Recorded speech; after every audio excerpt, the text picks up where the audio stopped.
Well, good morning, Borada. How are you this morning? It's been a little while, hasn't it? So I've been on holiday and I've come back wonderfully refreshed, but the bags under my eyes are just horrendous because of jet lag. But apparently you get over that. So I'm waiting, and it is a horrible wait. I don't do jet lag very well.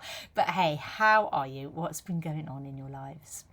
Coming back refreshed and not really getting to things properly until Saturday with a sermon to write for Sunday, I somehow managed to write a sermon that I've had more feedback from it than I've ever had from any other sermon.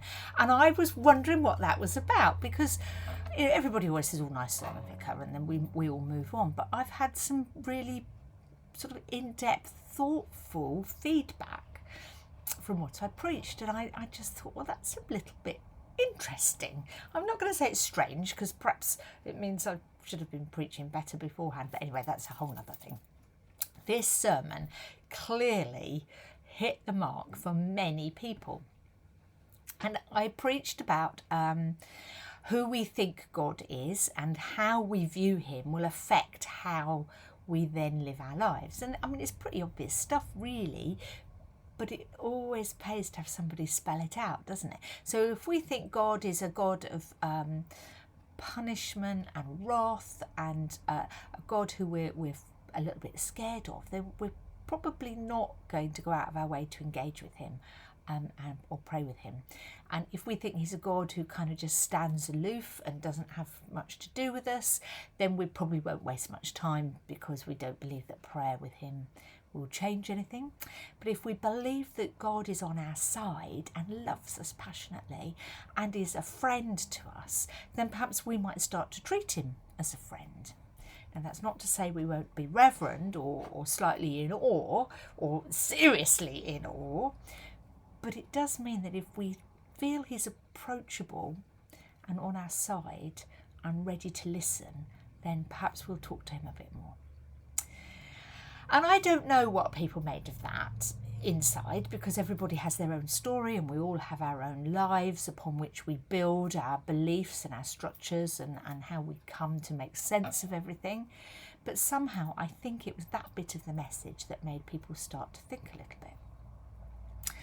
And I realised that I know I always say it's simple, but actually we need to keep the messages simple, don't we? And we need to keep the messages coming without feeling like we've got to move things on too much. It's okay to keep coming back to this idea of what's your relationship with God, how are you doing it, and how is that working for you?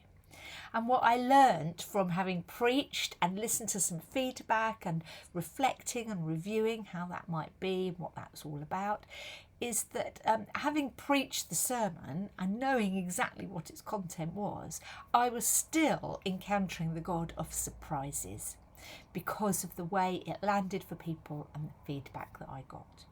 Now, that God of surprises is the same God that you encounter. And I'm going to set you a little challenge because I've been kind of hugely heartened by my first Sunday back in the saddle, as it were, that the God of surprises is at work whether I want him to be or not.